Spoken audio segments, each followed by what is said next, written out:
അങ്ങനെ നമ്മുടെ അക്ബർ ടോപ്പ് 5 5-ാം സ്ഥാനത്താണ് നിൽക്കുന്നത്. അപ്പോൾ നമുക്കറിയാം ഈ ഒരു അക്ബറിന് ഈ ഒരു പൊസിഷൻ കൊടുത്തത് വളരെ ശരിയായിട്ടുള്ള കാര്യമല്ല. കാരണം ഇതിനേക്കാളും നല്ലൊരു പൊസിഷൻ അക്ബർ അർഹിക്കുന്നുണ്ട്. കാരണം നമ്മുടെ ഷാനവാസിനെയൊക്കെ വെച്ച് നോക്കുകയാണെങ്കിൽ അക്ബർ നല്ലൊരു ഗെയിമർ തന്നെയായിരുന്നു. കാരണം അക്ബറിൻ്റെ വ്യക്തിപരമായിട്ട് അല്ലെങ്കിൽ തൻ്റേതായ ഒരു സ്ഥാനം അല്ലെങ്കിൽ സ്പേസ് അല്ലെങ്കിൽ തൻ്റേതായ ഒരു ഗെയിം പ്ലാനുകളൊക്കെ അക്ബർ ആ ഒരു ബിഗ് ബോസ് ഹൗസിൽ നടത്തിയിരുന്നു. ഗ്രൂപ്പ് ഉണ്ടാക്കി അതിൽ നിന്ന് ചരട് വലിച്ച് തൻ്റേതായ വ്യക്തിപരമായ കാര്യങ്ങൾക്ക് വേണ്ടി മറ്റുള്ളവരെ ഉപയോഗിക്കുകയും അങ്ങനെ തന്ത്രപരമായിട്ട് ഗെയിമുകൾ കളിച്ച ഒരു മത്സരാർത്ഥി തന്നെയാണ് അക്ബർ. അതുകൊണ്ട് തന്നെയാണ് ടോപ്പ് 5 എത്തിയത്.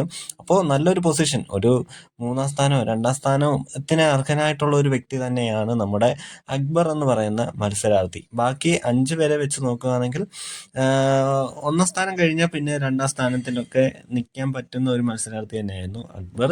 പക്ഷെ എന്തുകൊണ്ടോ 5-ാം സ്ഥാനത്ത് വന്നു.